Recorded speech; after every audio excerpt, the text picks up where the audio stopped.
So welcome everybody to Wellness Wednesday.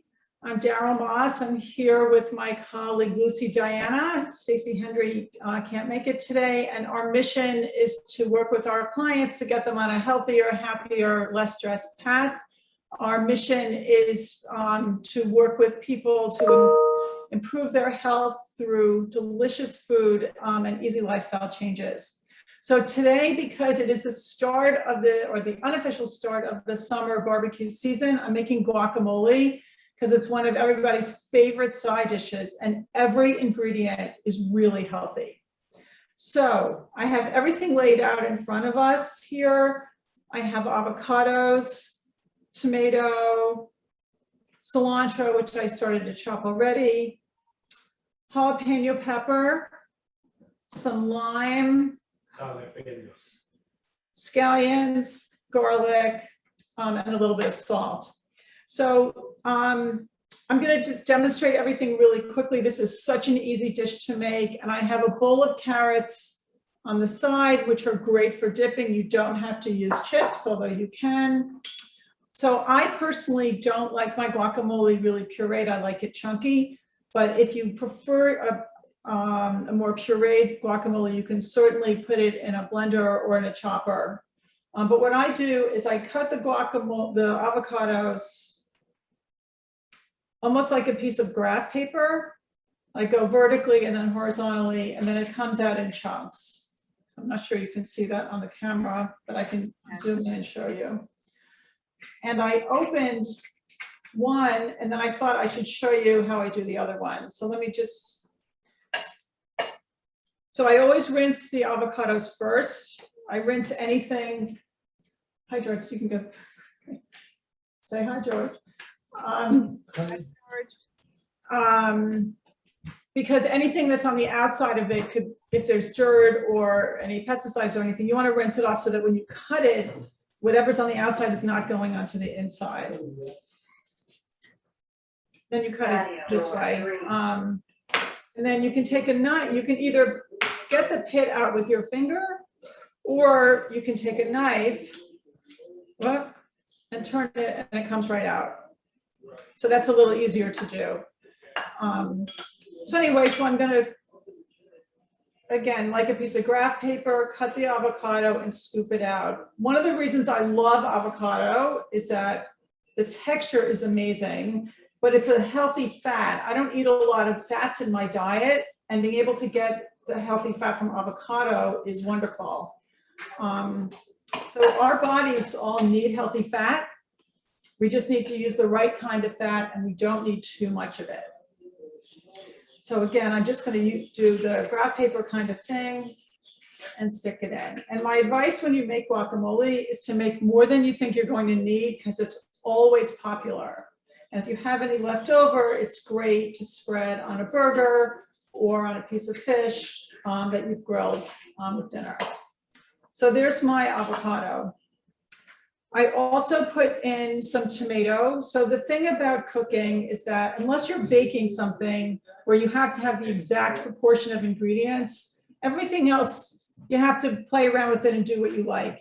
So for people who don't eat tomatoes, you certainly don't have to put the tomatoes in. So the tomatoes I cut the same way, but in much smaller pieces. And I'll just put them in my hand to show you. I don't know if you can see this, but they're much smaller pieces here. And I throw it all in. At the end, I mix everything up together. If there's a hard piece of the tomato where it attached to the stem, then you can certainly cut that part out. But I don't make it too fine because as I said, I like to actually have a little bit of chew in the guacamole. Okay. I also put in jalapeno pepper. Most jalapenos are not that spicy, so I can't eat a lot of hot spice. For people who can handle a lot more zip, you can use a different kind of pepper, or you can add some chili flakes or something else. So I'll show you in a minute. So I cut the top off. And then I try to cut the outside of the pepper so there are very few seeds that I have to deal with. And then I'm going to use my mini chopper, which is one of my favorite kitchen tools because it's so much easier than chopping this by hand. And it chops in about a few seconds. And I'm going to do the garlic and the jalapeno at the same time because it's all going in together. So it doesn't need to be chopped separately. So this is the strips of jalapeno. So they're about 2 inches big, I guess. And I'm just going to cut them in half so that they chop up a little bit better. Take the extra seeds off. And I'm going to put in 1 clove of garlic. So garlic can be difficult to peel, and an easy way to do it is to put it flat on your cutting board and press down with a knife. So you squish it a little bit, and then when you cut the end off, the garlic paper just sort of peels right off. And I'm going to throw this in with the jalapenos, and I'll chop that in a minute. Now, if you don't have jalapenos or you run out of garlic, you could always use some chili pepper flakes, and you could use some garlic powder instead. But since I have the ingredients on hand, I always like to use the whole food if I have it. The next thing I put in is scallions. So I've already washed everything. Other than the very tip where it's attached to the root, I use almost the whole thing, the white and the green parts. They're both healthy. So all of these ingredients that we're using today, they're high in vitamin C. They're high in, some of them have vitamin B6, some of them have vitamin K, some of them have vitamin A, a lot of antioxidants. Tomatoes are high in lycopene, which is really important for your eyes and for people like me who are at risk for macular degeneration. It's great to get lycopene into the diet. So anyway, these are really easy to chop. You can do 2 of them at the same time. And I'm going to use the green parts and the white parts. So, a lot of Americans only use the white parts. We once had somebody visiting us who was from Europe, and she said that where she lived, people didn't eat the white part, they only ate the green part. So who knows why people decide in one culture versus another what's edible, but you can eat the whole scallion. If you want a little bit more zip on the onion flavor, rather than a scallion, you could put in a little bit of red onion. But the people who are going to be eating this today, I think, prefer the scallion flavor. And then I don't go all the way to the very end, I just do most of it. And again, it goes right into the bowl. So some people don't like cilantro. I happen to love cilantro. I love the flavor. So this is a whole sprig. You can see it. I've taken the leaves off to chop up to put in the guacamole. If you have people coming to your house who don't like cilantro, then mix everything else first and then divide it and put cilantro in one part and not in the other part. But I believe in using the whole plant whenever possible. So these are the stems left from when I took the leaves off. And I'm going to put this in my blender and put them in my smoothie. Cilantro, again, it's full of vitamins and minerals, but it's a great detoxifier. And we all know that we're exposed to so many toxins every day through the water, through the air. And the more we can give our bodies a little help to getting rid of the extra toxins, the better. So I'm going to chop the garlic and the jalapeno. And the reason I'm not putting the cilantro in here is it gets a little bit too mushy for my taste. But again, depending on how you like your guacamole, it's up to you how to do it.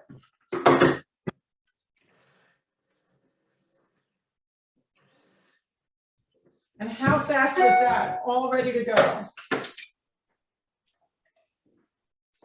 So I'm going to scoop this out and put it right in the bowl with everything else. Carol, I just want to say something while you're doing that. Is you mentioned the healthy fat, and with this pandemic that we've been in, and by now everybody has heard how it's important to have, the proper levels of vitamin D. So Mhm. having healthy fat in your meal aids the absorption of vitamin D. We don't often think about the fact that we're taking a supplement, but are we absorbing it, right? So good reason to have some I'm so glad you mentioned that. I'm so glad you mentioned that. So vitamin D is fat soluble, which means you need to have some healthy fat in you. So if you're taking, that's a great suggestion, Lucy. So if you're taking vitamin D as a supplement, you want to take it with a meal that includes a healthy fat. Thank you, Lucy. I should have mentioned that. So salt is always optional, but I like to add a little bit of salt to my guacamole as well. Oh, I dropped some scallions. So because I like mine chunky, I cut it as if I'm making pastry dough. I take 2 knives and I just cut everything in. But again, it's really a matter of personal taste. You can use a potato masher if you want it more pureed. You can put it right back in the mini chopper or in a bigger food processor if you prefer it, much softer. Not that this is hard, but I like the consistency this way. And it's so easy. And then right before I'm ready to serve it, I squeeze in a little bit of fresh lime juice, just for a little bit extra flavor. You don't need much. It just gives a little bit more flavor. And there you go. We have a perfect avocado. I have a taste tester in the house, so I know I'll be okay with this. And if my kids were home, I'll come closer to the screen. You see it's hard with the camera. You see what it looks like? Yes, yum. So if my kids were home, this, I only use 2 avocados. This wouldn't be sitting around very long. It would be gone before dinner. So if you're having company, I encourage you to make a lot more than you think, because everybody loves guacamole and the avocados are readily available right now. You can even find some ripe ones in the store. But if you are planning on making guacamole, I would not count on having them ripe in the store right away and buy them a couple days ahead of time, because more often than not, they have to ripen on the counter for a couple days. So that's my guacamole for today. One thing I wanted to mention is that this is a really basic recipe that generally meets people's dietary situations. If you're not eating nightshades, then you can make it without the tomatoes and the pepper. If you want to add other spices, experiment and feel free and see what you like. But this is what we generally do here, and it's always a favorite at our barbecues. Daryl, since we can't taste it, can you take a carrot and taste it for us? It looks delicious. But eat it. I'm gonna make you guys hungry and jealous, except for Sally, who doesn't like cilantro. Oh, yum. Oh, good. Yum, yum, yum. Excuse me, Mom, chewing. That's okay. So that is a yum. So usually I'll have a variety of vegetables to dip in the guacamole. I didn't have time this morning to put everything out, but I'll put some jicama, I'll put some celery, some cucumber, maybe some zucchini, maybe some bell peppers with lots of different colors. So if I'm having a lot of people over, presentation also matters. So I'll try to have a variety of different colored vegetables to dip into the guacamole. And remember, the more colors from our fruits and vegetables that we get into our body, the more nutrients we're giving ourselves. Anybody have any questions? Lucy, anything else? Because you are such an amazing cook that you want to contribute. No, just that what a great way to get a healthy fat into your diet. And it's more, we had this fat phobias, right? Hold on a minute, I gotta charge. A lot of people are afraid of fat. So I think that's important on this webinar to say a little bit goes a long way, and you can enjoy it and you should enjoy it, because we need to absorb our fat soluble vitamins, which is not just vitamin D, but A, D, and it's actually A, D, E, and K. Right. So there's a lot of good health reasons why we should be including, these type of healthy fats into our diet. Can you mention a few others, Daryl? We have a little bit of coconut oil. Coconut oil is a wonderful healthy fat. Olive oil, which I cook with a lot and put in my salad. Put extra virgin olive oil in my salads. Another wonderful healthy fat. I use ghee, which is clarified butter, which is another healthy fat. Plus, you can get healthy fats in eggs and salmon, other fatty fish, grass-fed beef. So sometimes our nutrients aren't isolated. Like here, an avocado is one thing, but if you were eating a piece of salmon, then you're getting your healthy fat, you're getting your omega-3s, you're getting good quality protein. So, you can get your macronutrients in different ways. Absolutely. And, there was, we actually, when we were growing up, it was the vegetable oils that were supposedly heart healthy. But they noticed in studies that when vegetable oils were introduced into the American diet, cardiovascular disease did not go down. It actually increased. So they said, what is going on? And it turns out that these vegetable oils, such as corn oil, soy, canola, that they're not health producing, that they actually, in cooking, they become rancid, trans fat, and they're disruptive to our cardiovascular system. So we're always learning, and we need to be up on the studies. So that's why you'll hear at Synergy 3, what Daryl just said, those are all of our favorite fats that we include in our meals, because our meals have to be health promoting and very nourishing. So Lucy, I'm glad you mentioned that about oils, because avocado also, you can also get avocado oil. So sometimes in the winter, if I can't get fresh avocados, I'll put a little bit of avocado oil in with the olive oil when I make my salad dressing, to get a little bit of that into my body. But it's true. One of the fascinating things about being in this business is that it's not static. There's always more research. There's always more to learn. So for those of us, like Lucy and I both love to study. So every time we hear something new, we're like, oh, we're so excited to get up to date on the newest research. And it could be a little bit annoying when you look back and you say, oh my gosh, we grew up with thinking that these oils were really healthy. And who remembers the margarine days? We thought, woo, margarine, it's so great. We don't have to eat butter. We can have margarine. It's healthy. Wrong, Right. Wrong information. So the good news is we can have some grass-fed butter, and it's a good thing. So Can I say something? absolutely. Am I on? Yeah. Am I on? Yes. Okay, I just want to say that looks absolutely delicious, and I've had yours, and it's marvelous, minus the cilantro, of course. But also another dish that I've fallen in love with is avocado toast. Oh, yes. With the guacamole. And I just thought you might mention that quickly, because since avocados are so wonderful and it's not so difficult to make.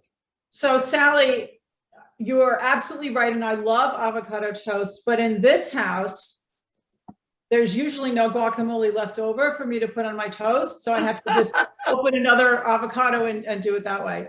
But since the kids aren't here today, I will have some. I don't think my husband and I will finish the whole thing. So we'll have some left over for breakfast tomorrow. Okay.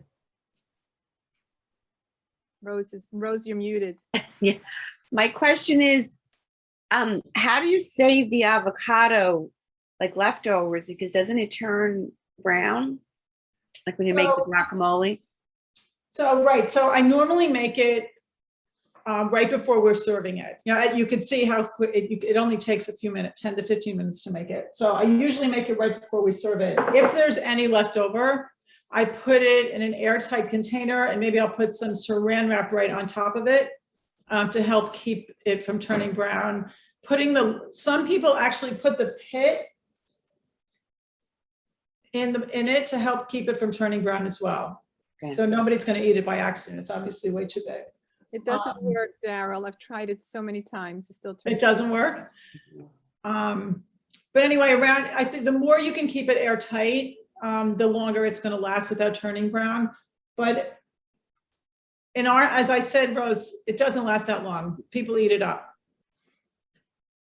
Okay. And if I'm just using half of an avocado, let's say I'm making salad for the two of us for dinner, the other half, I put the open side down in the container and then put it in a, in a glass container that's airtight. And then the next day it's fine.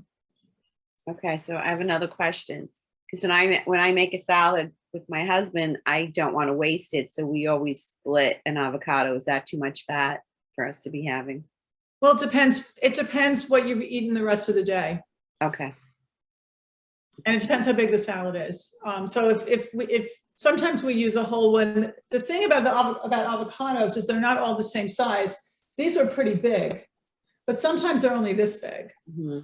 And then I put the whole one in. Okay. It depends on the day and it depends on the size of it. But that's a good question. Thank you. Sure. Great. There are a lot of different, Lucy, you might want to say something about this, but there are a lot of different diets out there. So some diets, like the keto diet, is very high in fat, and other diets are much lower in fat.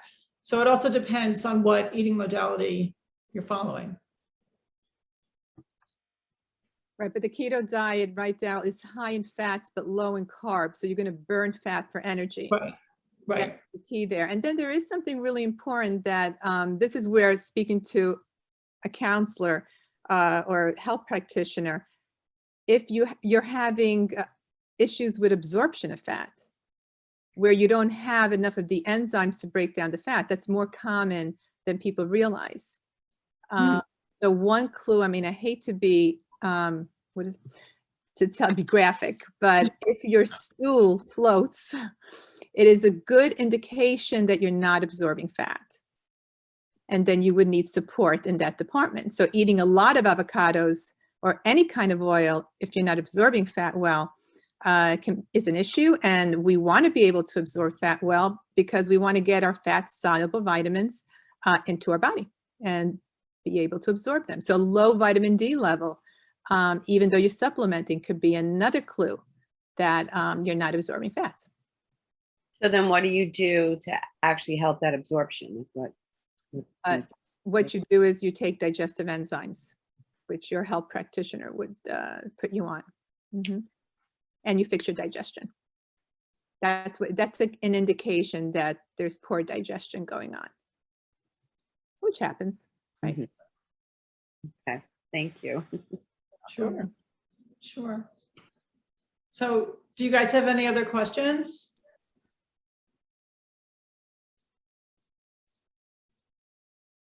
Lucy, any other tips?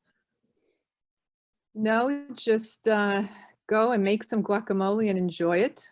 Make believe it's Cinco de Mayo and have a little sangria with that. Oh, I knew I forgot to make something today. Yeah. Or margarita. That would be delicious. Maybe later, a little early for me, but maybe later, that would be good. All right, well, thank you guys for joining us. I hope you have a wonderful Memorial Day weekend and enjoy your barbecues if you're having them. And we look forward to seeing you soon. I think Save me some guacamole. I'll save it, but it's got cilantro in it. But I'll save some. Oh, that's true. That's true. Another quick thing I just want to mention, that since I use a lot of avocado, is I use a spoon. Just scoop it out. Ah, okay. You could do that too. And it really, in other words, if I want to mush it, I mush it, you don't. But if I want to mush it, I take a spoon, and boy, what a difference it makes getting all the avocado out so I don't waste any. Anyway, good weekend, everybody. You too, Good Sal. show. Okay, take care. Thanks for joining us today.